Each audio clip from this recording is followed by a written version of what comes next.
On the previous class, we have already completed chapter 4.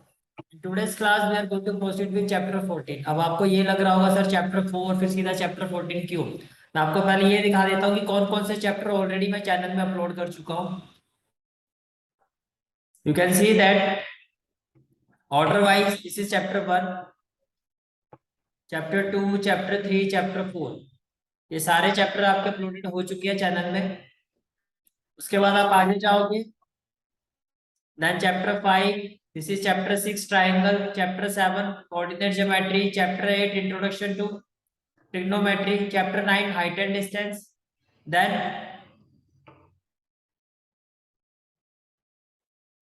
chapter 10 circle, right.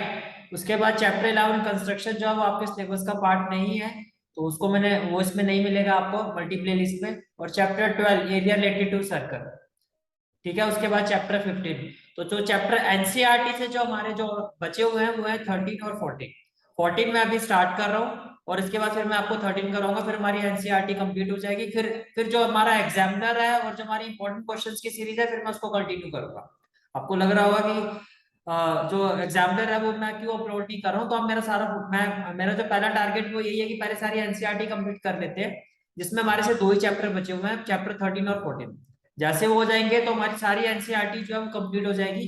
फिर हम examiner को target करेंगे, जिसमें ऑलरेडी आपका चैप्टर 1 आ चुका है, चैप्टर 3 है, चैप्टर 7 है, चैप्टर 8 और 9 है. ये सारे मैं अपलोड कर चुका हूँ. ओके. तो चलिए फिर चैप्टर स्टार्ट करते हैं.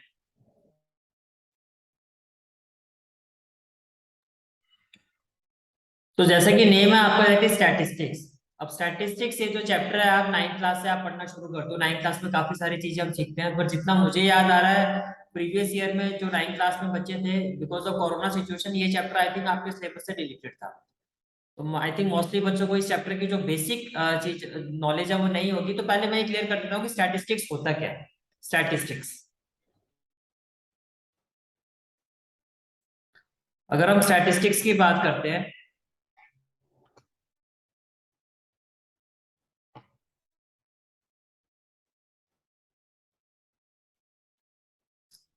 तो देखो स्टैटिस्टिक्स का मतलब होता है collection and interpretation of data. Collection and interpretation of data.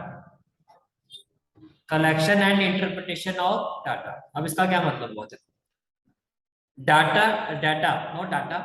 Data को कलेक्ट करना और उसको इंटरप्रेट करना. पहले उसको कलेक्ट करना फिर उसके बाद उसके ऊपर इंटरप्रिटेशन देना. ठीक है. तो सबसे पहले जो चीज आपको समझनी है वो ये है कि डाटा कितनी तरह के होते हैं. First of all what we need to understand that is types of data. Types of data. तो देखो ब्रॉडली जो डाटा होता है आपके 2 तरह के होते हैं. एक होता है आपका अनग्रुप डाटा. Ungroup data. और दूसरा होता है आपका ग्रुप डाटा. दूसरा होता है आपका ग्रुप डाटा. राइट. फर्दर जो आपका अनग्रुप डाटा होता है, जो आपका अनग्रुप डाटा होता है, जो आपका अनग्रुप डाटा होता है further it divided into 2 parts. One is individual series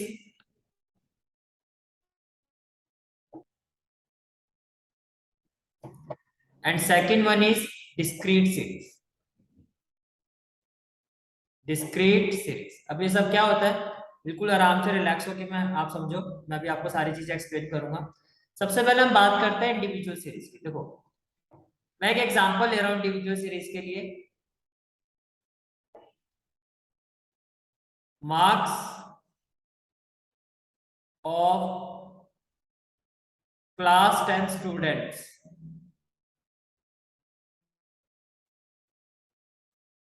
are as follows. ठीक है.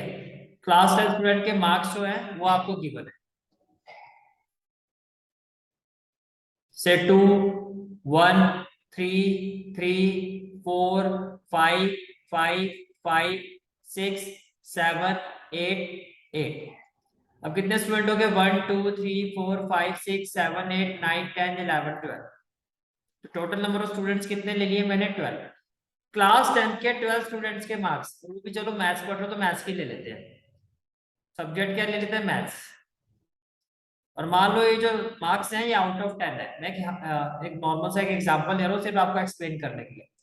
अब इसमें सिर्फ एक ही इंफॉर्मेशन गिवन है कि कितने मार्क्स आए हैं। ये क्या है, मार्क्स। मार्क्स को हम डिनोट करते हैं एक्स। एक वेरिएबल ले लेता हूं एक्स, जो किसको डिनोट कर रहा है, मार्क्स। तो इसमें सिर्फ एक ही वेरिएबल है एक्स।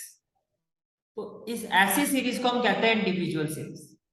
ऐसी सीरीज को हम क्या कहते हैं, इंडिविजुअल सीरीज। अनग्रुप क्यों कहते हैं वो मैं बाद में बताऊंगा। पहले जब मैं आपको ग्रुप डाटा वाला पार्ट एक्सप्लेन करूंगा, फिर मैं अनग्रुप और ग्रुप का मीनिंग आपको एक्सप्लेन करूंगा। सिर्फ अब ये सब इंडिविजुअल सीरीज का मतलब जिसमें सिर्फ एक सिंगल वेरिएबल की वैल्यू होती है, कि सिर्फ आपको ये बताया जा रहा है कि स्टूडेंट्स के कितने मार्क्स आए हैं।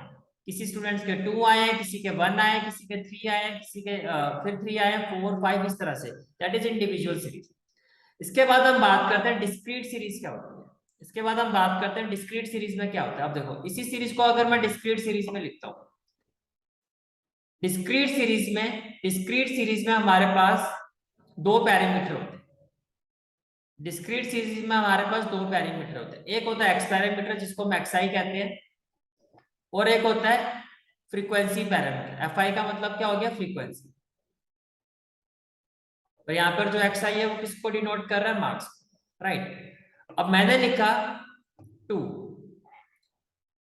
फ्रीक्वेंसी का मतलब क्या होता है, नंबर। अब यहाँ पे नंबर किस चीज की बात हो रही है, यहाँ पर बात हो रही है नंबर का मतलब क्या हो गया, नंबर ऑफ स्टूडेंट्स। तो बेसिकली यहाँ पर आपको ये इन्फॉर्म किया जा रहा है कितने स्टूडेंट्स के मार्क्स 2 हैं। तो देखो एक ही बच्चे के 2 मार्क्स हैं, तो यहाँ पर आप लिखोगे 1। फिर मैंने लिखा 1। तो 1 मार्क्स कितने स्टूडेंट के हैं, अगेन एक ही स्टूडेंट के हैं। फिर मैंने लिखा 3 मार्क्स कितने स्टूडेंट के हैं, 1 2। तो यहाँ पर आपने लिखा 2। इतनी बात समझ में आ रही है, ठीक है। इसी तरह से 4 मार्क्स कितने स्टूडेंट्स के हैं, 4। तो 4 के लिए आप क्या कहोगे, 1 स्टूडेंट्स के, राइट।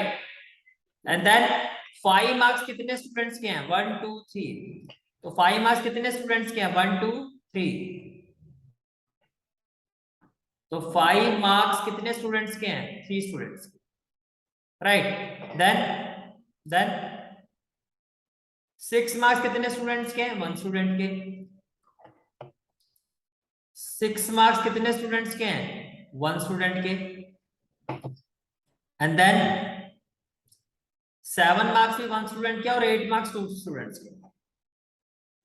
7 मार्क्स 1 स्टूडेंट्स के हैं और जो 8 मार्क्स हैं वो 2 स्टूडेंट्स के। इतनी बात समझ में आ रही है। तो डिस्क्रीट सीरीज में कितने पैरामीटर होते हैं, इन डिस्क्रीट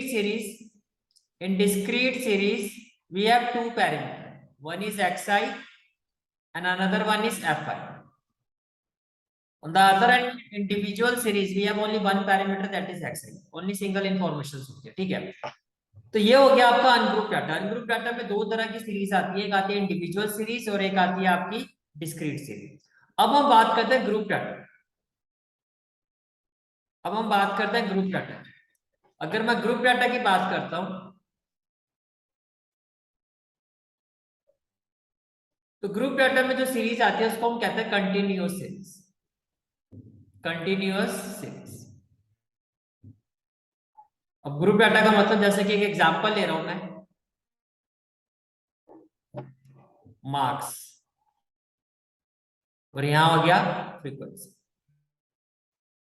अब यहाँ पे जो मार्क्स, जो एक्सआई वाला पैरामीटर है वो डायरेक्टली नंबर्स में नहीं लिखा होगा। यहाँ पे मार्क्स किस तरह से लिखे होंगे, ग्रुप डाटा में क्या था, ग्रुपिंग होती है। लाइक कितने स्टूडेंट्स के मार्क्स 0 से 5 के बीच में।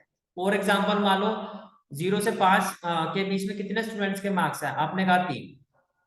फिर मैंने कितने स्टूडेंट के मार्क्स 5 से 10 के बीच में, आपने कहा 2। मैंने कहा आपकी क्लास में कितने स्टूडेंट्स के मार्क्स जो 10 to 15 के बीच में आए हैं, आपने कहा 4। मैंने कितने स्टूडेंट्स के मार्क्स जो 15 और 20 के बीच में है, तो आपने कहा 3। अब मान लो जो टेस्ट है, जिस टेस्ट की मैं बात कर रहा हूँ वो टेस्ट टोटल 20 मार्क्स का है, तो आपको एक इंटरवल और बनाना पड़ेगा। आप लिखोगे 20 to 25 कितने स्टूडेंट्स के मार्क्स हैं, तो आपने कहा 1।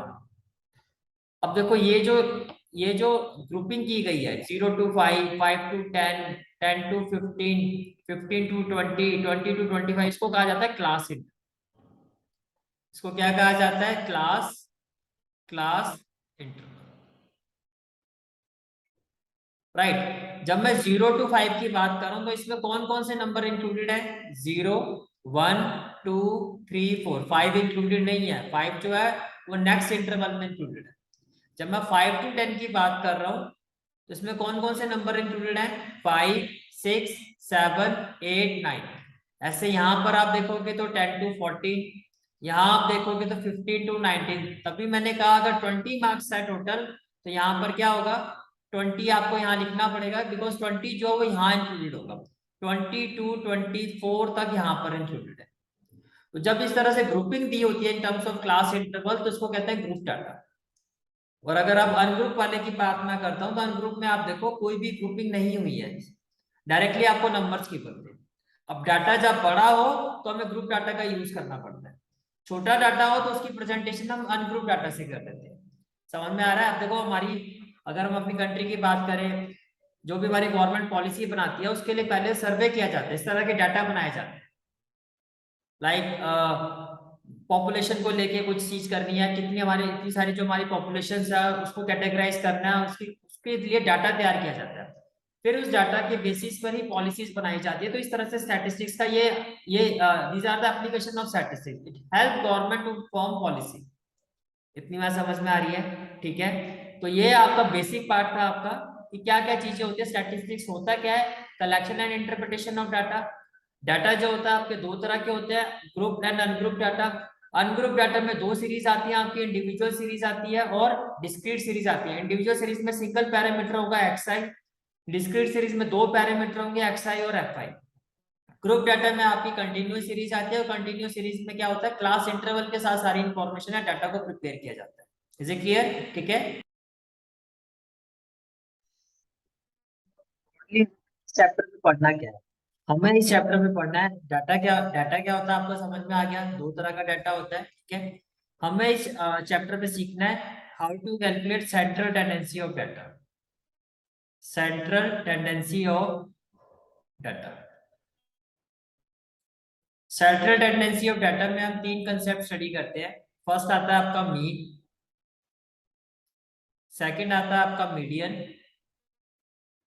और थर्ड आता है आपका मोड। थर्ड आता है आपका मोड।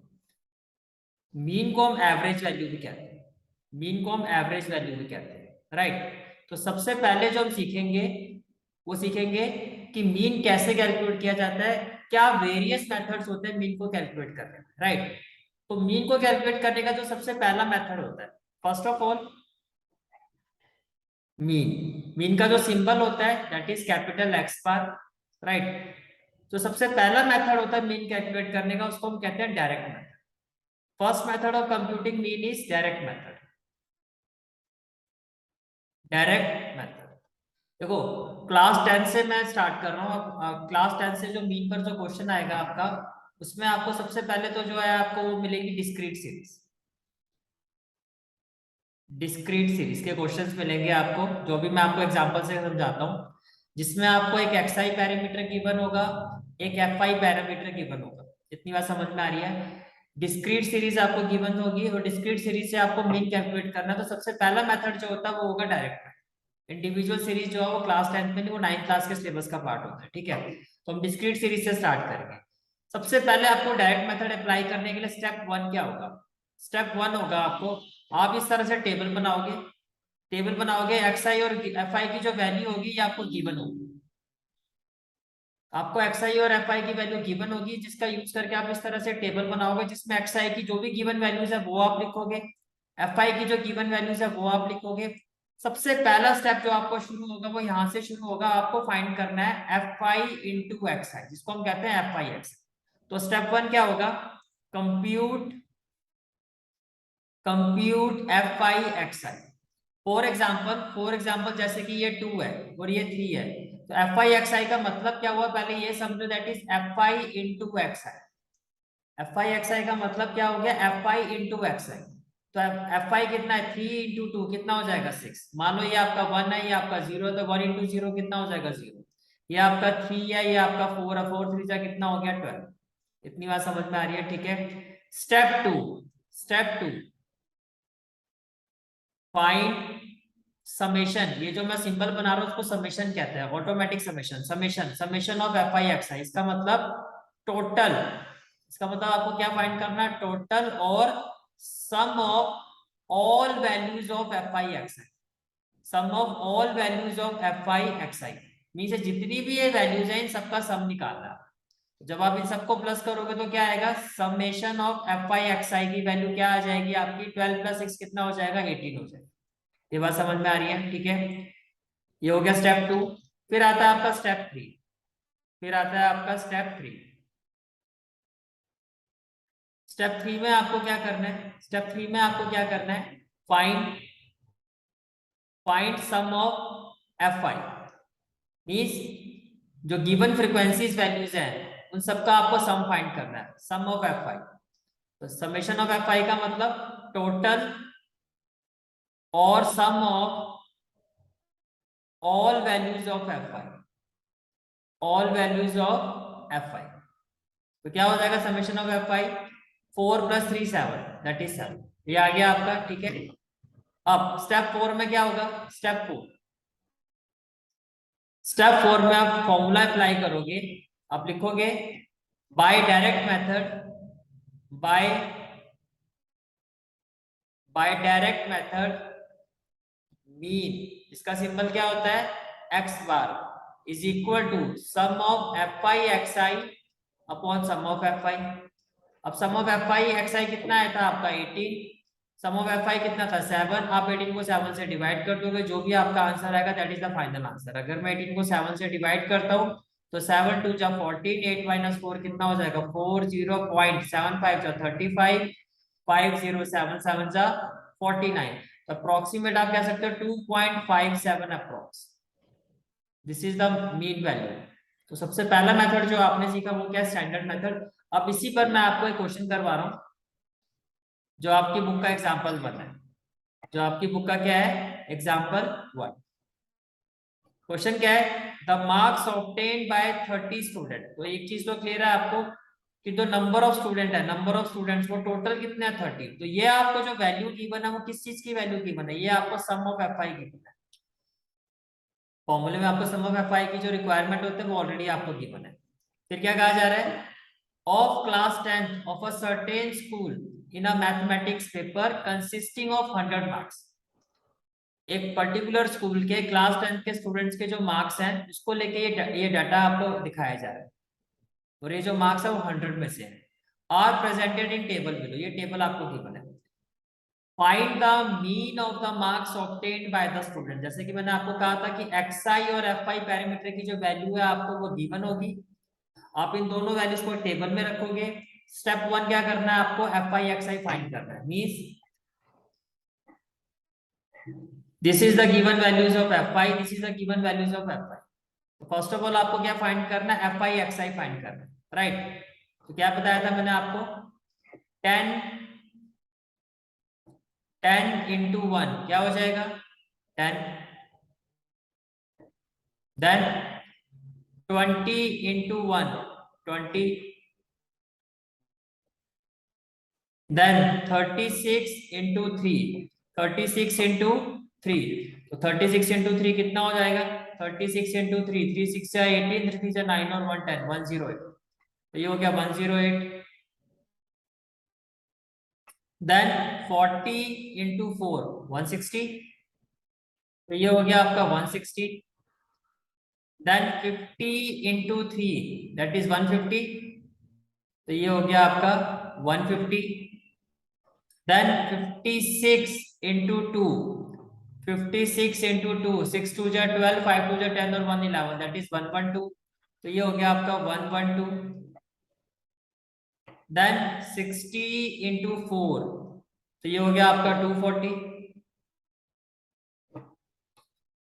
देन 70 इंटू 4, 7 4 था 28, तो ये हो गया आपका 280।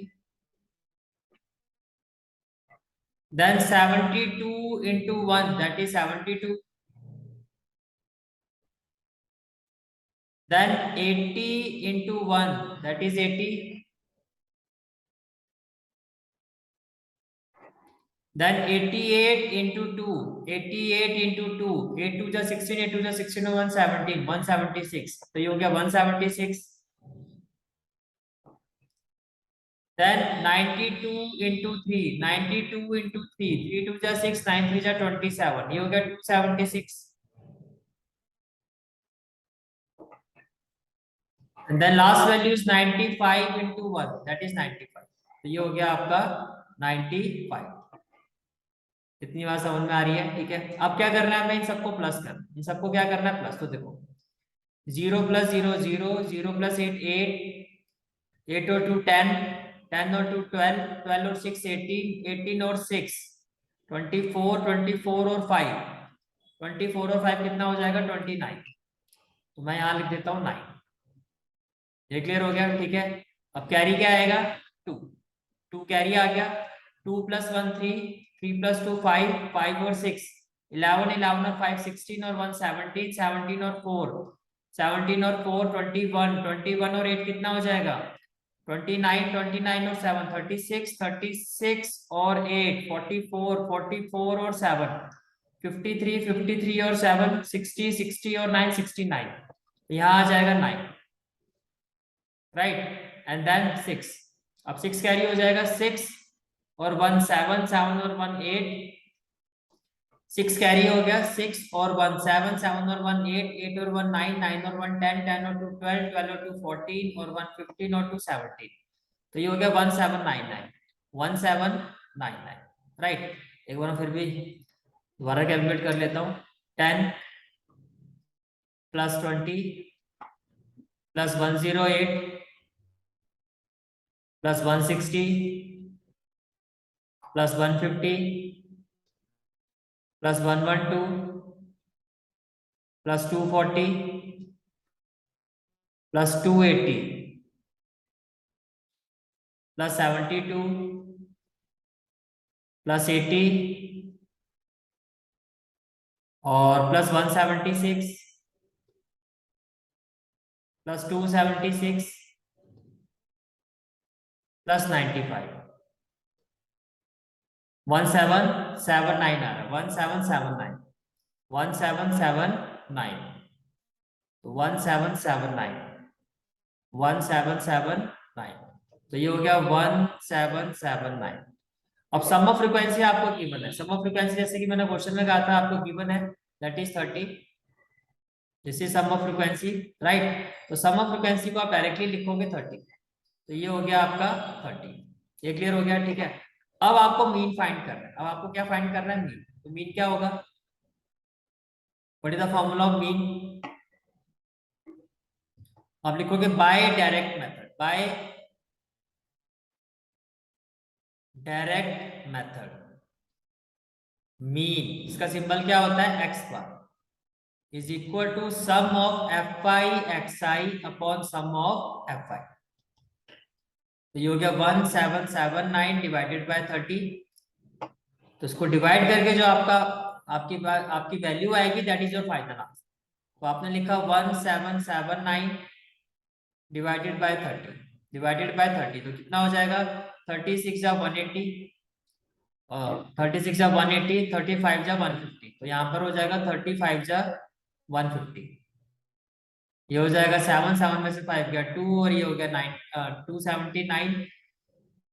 अब 9 3 जा 27, तो मैं यहाँ पे 9 ले लेता हूँ. 9 3 जा 27, ये हो जाएगा 9, यहाँ 0 आएगा तो यहाँ डेसिमल आ जाएगा. और 33 जा 90, 33 जा 90. तो फाइनल आंसर कितना आ गया, 59.3 is the final answer of this question. 59.3.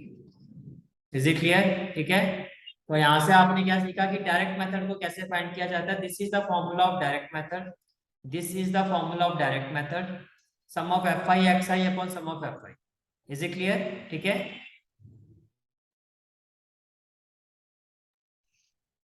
Direct method clear हो गया.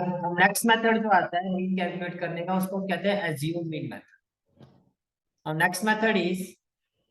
next method of calculating mean is assume mean method. Assume mean method. by assume mean method,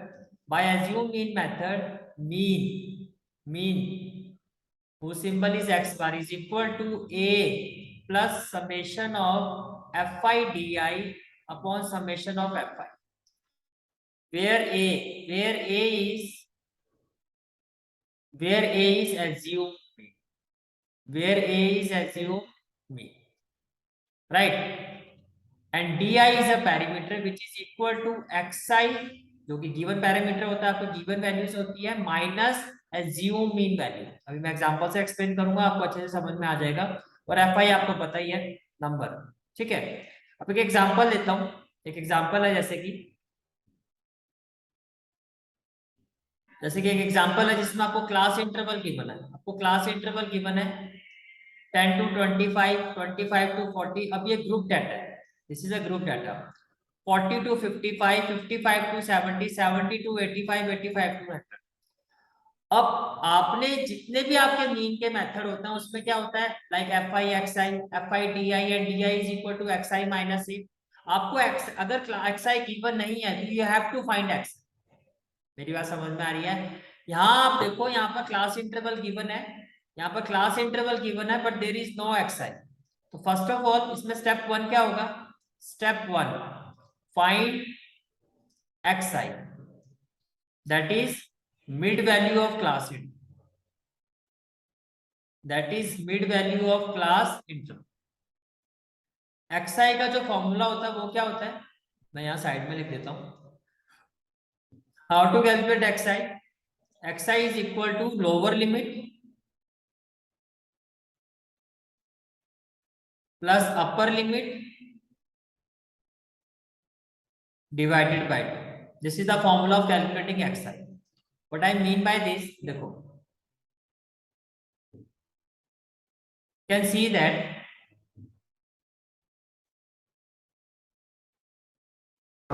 these two information has been given in the question, class interval and fi। तो सबसे पहला step क्या, अगर class interval given है तो first step क्या होगा? First step क्या होगा? Step one, we have to calculate x I, we have to calculate x I. कैसे निकालोगे? देखो, फर्स्ट इंटरवल की लोअर लिमिट क्या है? 10, तो आपने लिखा 10।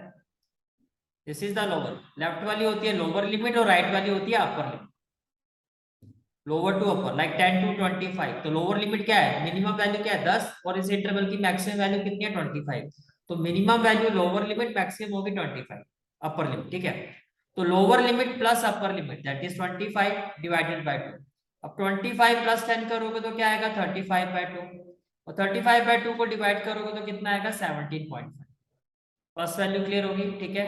फिर सेकंड वैल्यू, सेकंड इंटरवल क्या? 25 to 40, 25 to 40। तो लोअर लिमिट कितनी है आपकी? 25।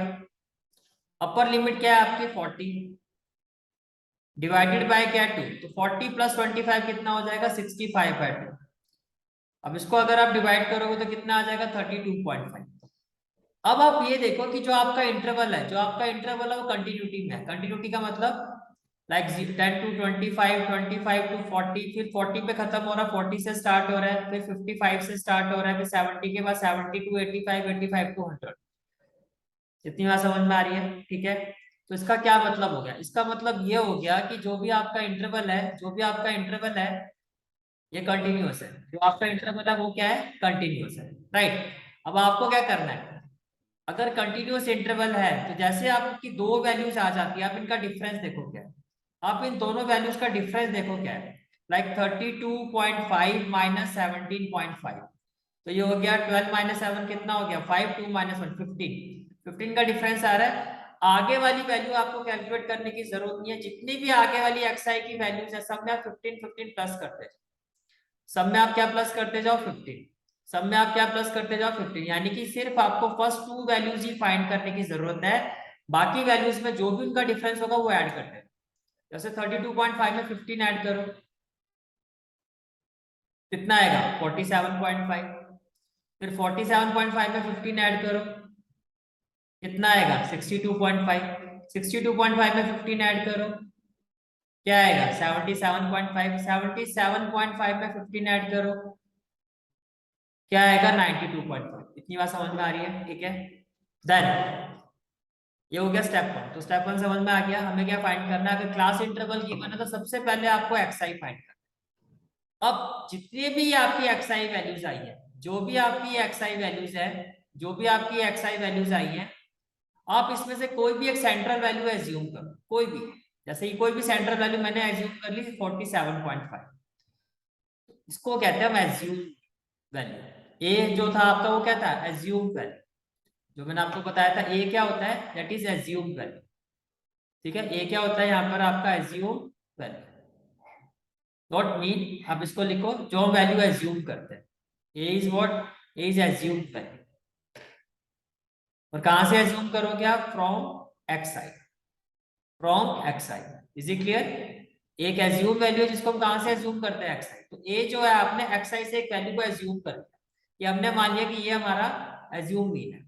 ठीक है, अब डी आई, अब आपका स्टेप टू शुरू होता है। ये स्टेप टू हो गया आपका, in fact this is your step two, this is your step two. Now step three. Step three में आपको पैरामीटर डी आई फाइंड करना है, जिसका फॉर्मूला मैंने क्या कहा था, x I minus A. Her x I की वैल्यू में से आप जो आपने एज्यूम किया इसको माइनस करते जाओ। तो 17.5 माइनस 47.5 कितना आ जाएगा, -30। देन 32.5 माइनस 47.5 कितना आ जाएगा आपका, -15। देन 47.5 माइनस 47.5 कितना आ जाएगा आपका, 0। देन 62.5 माइनस 47.5 ये कितना आ जाएगा आपका, 50। 77.5 माइनस 47.5 कितना आ जाएगा आपका, 30। 92.5 माइनस 47.5 ये कितना आ जाएगा आपका, 45। ये क्लियर हो गया? ठीक है, स्टेप थ्री भी क्लियर हो गया। स्टेप थ्री के बाद फिर आपको क्या करना है, स्टेप फोर। स्टेप फोर में क्या करोगे, F I into D I find करना है। F I into D i, F I into D I का मतलब 2 into -30 that is -60, 3 into -15 that is -45, 7 into 0 that is 0, 6 into 15 that is 90, 6 into 30 that is 180, 6 into 45 that is 270। Step four भी clear हो गया। ठीक है, फिर क्या करना है आपको, then next step, sum of all values of F I D i. F I d की जितनी भी वैल्यूज आई हैं आप इन सबको प्लस करोगे। एफ आई की अब इन सबको प्लस करोगे, ये सारी क्या है, पॉजिटिव आइटम। ये सारी क्या आपकी पॉजिटिव आइटम्स है। जैसे अगर मैं इनको प्लस करता हूँ तो क्या आएगा मेरे पास, अगर मैं इन सबको प्लस करता हूँ, व्हाट आई विल हैव, देखो फर्स्ट पॉजिटिव वैल्यू क्या है आपकी 90, फर्स्ट पॉजिटिव वैल्यू क्या है आपकी 90, तो 90, फिर 180 प्लस 180, देन प्लस 270 प्लस 270। तो पॉजिटिव आइटम्स का जो टोटल आ रहा है आपका वो 540 आ रहा है। कितना आ रहा है, 540 आ रहा है। इन सबको प्लस करके कितना आएगा, 5। इसी तरह से माइनस वाले आइटम को प्लस करोगे तो क्या आएगा, 60 और 45 105। तो 5, तो माइनस वाले आइटम्स का आ गया 105, तो 540 में से 105 माइनस कर दो आप, तो क्या आ जाएगा 435। समझ में आ रहा है कैसे प्लस करना है। पहले जितनी भी प्लस वाली आइटम है उनका टोटल करो दैट इज 540, फिर माइनस वाली आइटम का टोटल करोगे तो 105 आएगा, बिकॉज सारी आइटम्स माइनस में है तो आंसर भी माइनस में आएगा। अब प्लस 540 और माइनस 105 ये आ जाएगा प्लस 435, ये आ जाएगा आपका प्लस 435। तो sum of F I D I आ गया। This is your step 5, this is your step 5, this is your step 5, right. Step 6 जो ऑलरेडी गिवन है आपको, अगर नहीं गिवन है तो आपको कैलकुलेट करना होगा।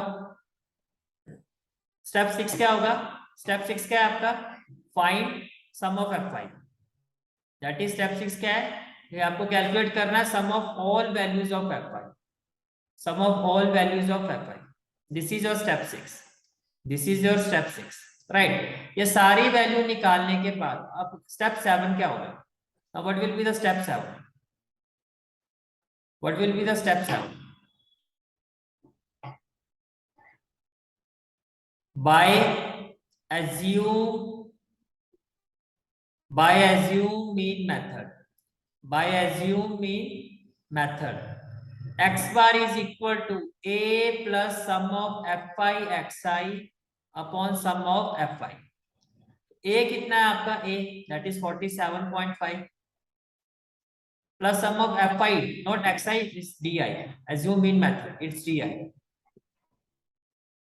तो सम ऑफ fi di कितना आया था? 435. तो आप लिखो 435 divided by sum of fi कितना आपका? 30. अब देखो जब भी आप इस तरह की कैलकुलेशन करोगे तो सबसे पहले आपको क्या करना है कि ये वाला पोर्शन है इसको सॉल्व करना है, राइट? तो देखो 435 बाय 30, पहले तो इसको मैं सिंप्लीफाई कर सकता हूँ। पहले तो मैं इसको क्या कर सकता हूँ? सिंप्लीफाई। तो ये हो जाएगा 5 6 जा 30, 5 8 जा 40, 5 8 जा 40 और 5 7 जा 35। अब 87 को मैं 6 से डिवाइड करूँ, 87 से मैं 6 को डिवाइड करूँ तो 6 1 जा क्या हो जाएगा? 6, 8 में से 6 गया 2, 27, 6 4 जा 24, 7 में से 4 गया 3 और यहाँ आएगा डेसिमल 0, 6 5 जा क्या हो जाएगा? 30। तो सबसे पहले आपको क्या करना है? ये पूरा पार्ट सॉल्व करना। तो ये हो गया 47.5 प्लस 14.5। अब इन दोनों को ऐड कर दो, 47.5 और 14.5, 5 और 5 कितना हो जाएगा? 10, 8 और प्लस 4 कितना हो जाएगा? 12, 5 और 1 कितना हो जाएगा? 6। तो आपका जो आंसर होगा finally that is 62 and this is the final answer of this question. तो आज की क्लास में हमने ये सीखा कि स्टैटिस्टिक्स क्या होती है, फिर स्टैटिस्टिक्स क्या होता है? Collection and interpretation of data. फिर डाटा जो होते हैं वो टाइप्स ऑफ डाटा, दो तरह के डाटा होता है, एक अनग्रुप डाटा होता है, ग्रुप डाटा। अनग्रुप डाटा जो होता है फर्दर आपका 2 पार्ट्स में डिवाइड होता है। उसमें आपके इंडिविजुअल सीरीज आते हैं जिसमें सिर्फ एक्सआई पैरामीटर ही गिवन होता है, और जो डिस्क्रीट सीरीज होती है उसमें एक्सआई और एफआई गिवन होता है। फिर आता है ग्रुप डाटा। ग्रुप डाटा में हम ग्रुपिंग कर देते हैं in terms of class intro. अगर समझ में आ गया? फिर हमने सबसे पहला मेथड सीखा कि डायरेक्ट मेथड से कैसे मीन को फाइंड किया जाता है। बाय डायरेक्ट मेथड मीन का फॉर्मूला क्या होता है? Sum of fi xi upon sum of fi। उससे मैंने क्वेश्चन करवाया आपको। सेकंड फिर आपने सीखा सेकंड मेथड क्या होता है मीन को कैलकुलेट करने का, that is assume mean method. Assume, हम एक वैल्यू को एज्यूम करते हैं और वो जो एजम्पशन ली जाती है वो xi में से ली जाती है, that is assume mean value. Actually जो a होता है आपका वो क्या होता है? Assume mean value. ठीक है, वो एजम्पशन कहां से ली जाती है? वो xi पैरामीटर में से ली जाती है। फिर हम di पैरामीटर फाइंड करते हैं जो इक्वल टू होता है xi माइनस से, यानी कि हर xi की वैल्यू में से हम एज्यूम मीन वैल्यू को माइनस करते हैं, उससे हमारे पास di आ जाता है। फिर हम कैलकुलेट करते हैं fi di, fi into di and then sum of fi di, sum of fi, and by assume mean method mean is equal to a plus sum of fi di upon sum of fi। तो यहाँ तक आज की class को मैं complete करता हूँ। Next class में मैं आपको इसका नेक्स्ट मेथड समझाऊंगा and then we will proceed with the exercise 14.2. So this is for today's class. Thank you.